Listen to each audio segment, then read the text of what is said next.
मार्च का महीना क्या कुछ लेकर के आ रहा है वृषभ राशि यानी कि टॉरंस के लिए, यही हम बात करेंगे इस वीडियो में।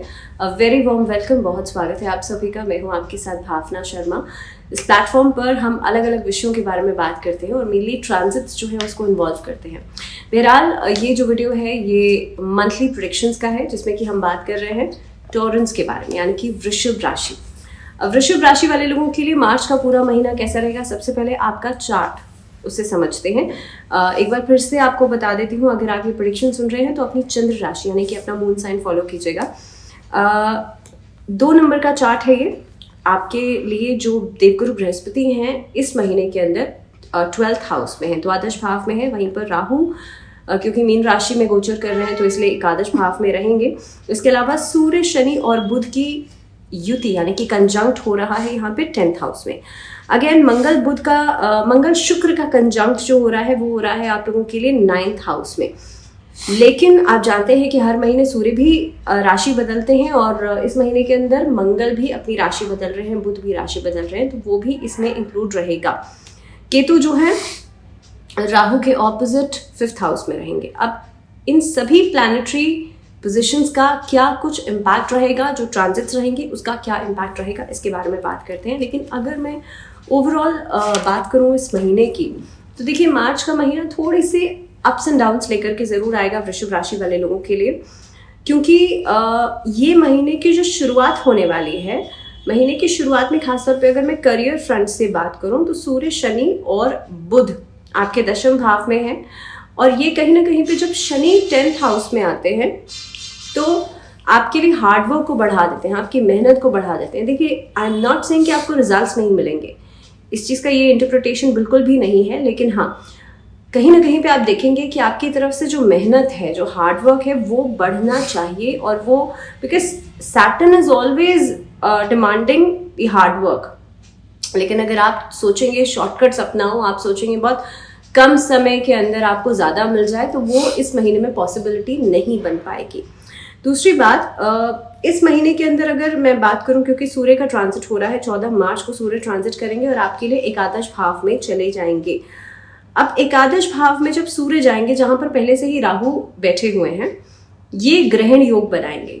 अब होगा ये कि आपका कॉन्फिडेंस तो बढ़ेगा, लेकिन कॉन्फिडेंस ओवर कॉन्फिडेंस में नहीं तब्दील हो जाए, इस चीज़ का आप लोगों को ध्यान रखना है। इस अवधि के अंदर आपके जो वरिष्ठ अधिकारी हैं उनके साथ एक सामंजस्य अच्छा बन सकता है। नौकरी पेशा लोगों के लिए बेहतर प्लेटफॉर्म, बेहतर अपॉर्चुनिटी ज़रूर लेकर के आएगा ये महीना।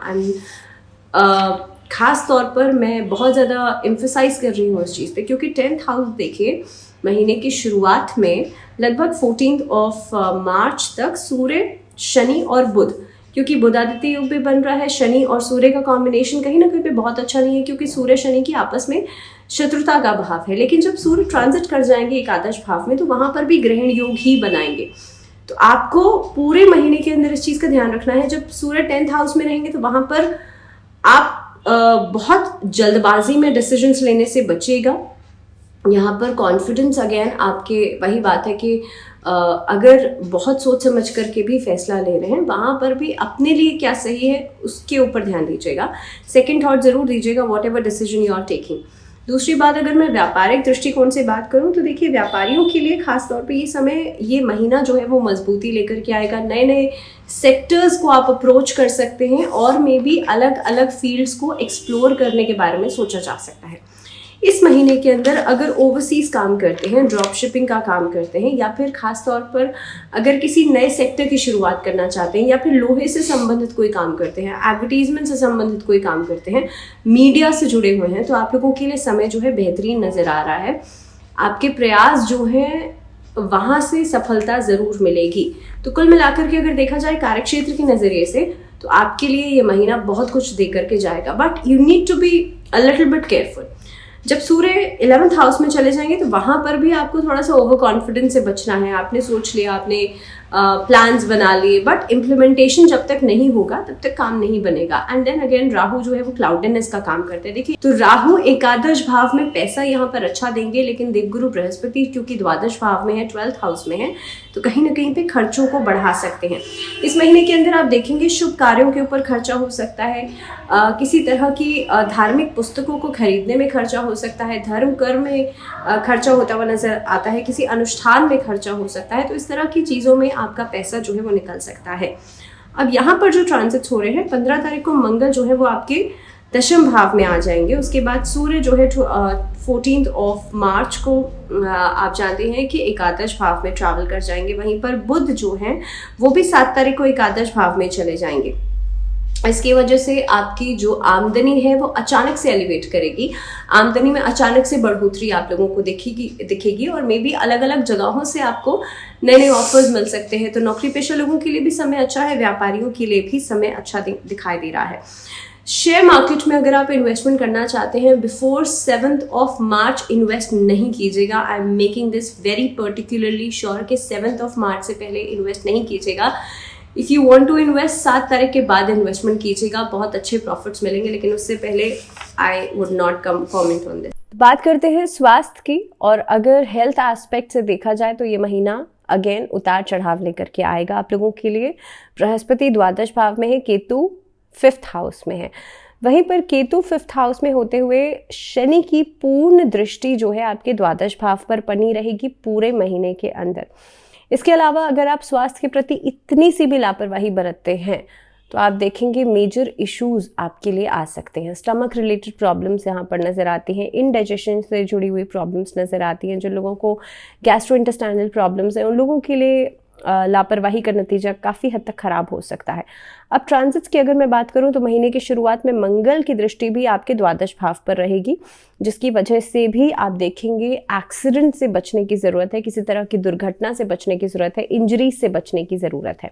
इसके अलावा जो ऑलरेडी चल रही समस्या है या अगर किसी तरह का कोई हेल्थ इशू है उसमें थोड़ी सी अगर आप लापरवाही कर रहे हैं पोस्ट ट्रीटमेंट में, तो वहाँ पर भी फिर से इश्यूज उठ सकते हैं। सो आपको थोड़ा सा केयरफुल होना पड़ेगा।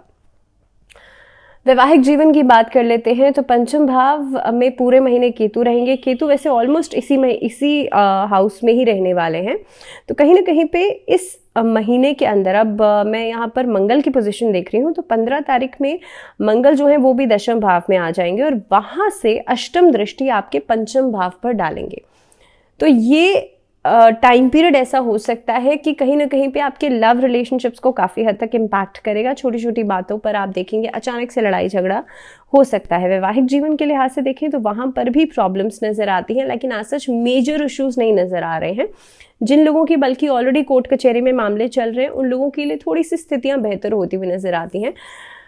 अगर आप वैवाहिक हैं तो इस महीने के अंदर कोई मांगलिक कार्य जुड़ करके कर सकते हैं, आप साथ में कर सकते हैं, पारिवारिक स्तर पर कर सकते हैं। दूसरी बात, जो लोग अविवाहित हैं तो आप लोगों को विवाह का प्रस्ताव भी इस महीने में मिल सकता है। आगे बढ़ते हैं, बात करते हैं पारिवारिक स्तर पर कैसा रहेगा ये महीना। तो देखिए, परिवार में महीने की शुरुआत में थोड़े से क्वारल्स, थोड़े से वाद विवाद उठ सकते हैं, लेकिन धीरे धीरे करके चीज़ें शांत होंगी, आप लोगों के लिए स्टेबिलिटी बढ़ेगी। दूसरी बात, अपनी फादर का थोड़ा सा ध्यान ज़रूर रखिएगा। हालांकि इस महीने में काफ़ी हद तक आपको सपोर्ट मिलेगी उनकी तरफ से, लेकिन थोड़ा सा उनकी हेल्थ जो है महीने के मिड में डिस्टर्ब हो सकती है। दूसरी बात, इस महीने के अंदर कोशिश ये करें कि अगर फैमिली बिजनेस कोई है तो उसमें जॉइंट वेंचर में अगर आप कोई इन्वेस्टमेंट करने जा रहे हैं तो वो बहुत सोच समझ के कीजिएगा। स्टूडेंट्स की बात कर लेते हैं तो इस महीने के अंदर स्टूडेंट्स जो हैं उनके अंदर डिस्ट्रैक्शन भी रहेगा और हो सकता है स्टूडेंट्स इस महीने में नॉलेज कम बल्कि एक लर्निंग प्रोसेस पर ध्यान नहीं देंगे, बल्कि शॉर्टकट्स अपनाएंगे और लास्ट मोमेंट स्टडीज़ का सहारा ले सकते हैं। देखिए, जुपिटर जो है 12th हाउस में है, 12th हाउस लॉस हाउस है, तो दैट मीन्स कि लर्निंग जो है वो कहीं ना कहीं पे कम हो रही है, उसमें कमी दिखाई देती है। तो जब लर्निंग में कमी दिखाई देगी तो जाहिर सी बात है आप शॉर्टकट्स अपनाएंगे, आप लास्ट मिनट स्टडीज़ करेंगे और उससे रिजल्ट पर भी इम्पैक्ट दिखाई देता है। तो एकेडमिकली आपको वैसे भी एग्जाम टाइम है, अपना बहुत ज़्यादा ध्यान रखना चाहिए। इस अवधि के अंदर स्ट्रेस कम लीजिएगा, एंग्जाइटी कम कीजिएगा, ओम का चैंट ज़रूर कीजिएगा। रेमेडीज़ की बात कर लेते हैं तो देखिए, इस महीने के अंदर ओम नमो भगवते वासुदेवाय इस मंत्र का जाप आपको नियमित रूप से करना है। दूसरी बात, महालक्ष्मी जी की उपासना ज़रूर करें और कोशिश करें अपने घर में, घर की नॉर्थ ईस्ट डायरेक्शन में अष्टलक्ष्मी का चित्र आप लगा सकते हैं। और उसके बाद आप लक्ष्मी चालीसा का पाठ कर सकते हैं। अगर डेली नहीं कर सकते तो एवरी फ्राइडे ज़रूर कीजिएगा। इसी के साथ इस वीडियो में फ़िलहाल इतना ही। मुझे दीजिए इजाज़त। अगले वीडियो में हम बात करेंगे जेमिनाइज यानी कि मिथुन राशि वाले लोगों के लिए मार्च का पूरा महीना कैसा रहेगा। बट टिल देन अपना ध्यान रखिए ढेर सारा, और फिलहाल के लिए मुझे दीजिए इजाज़त। जुड़े रहिए चैनल के साथ। नमस्कार।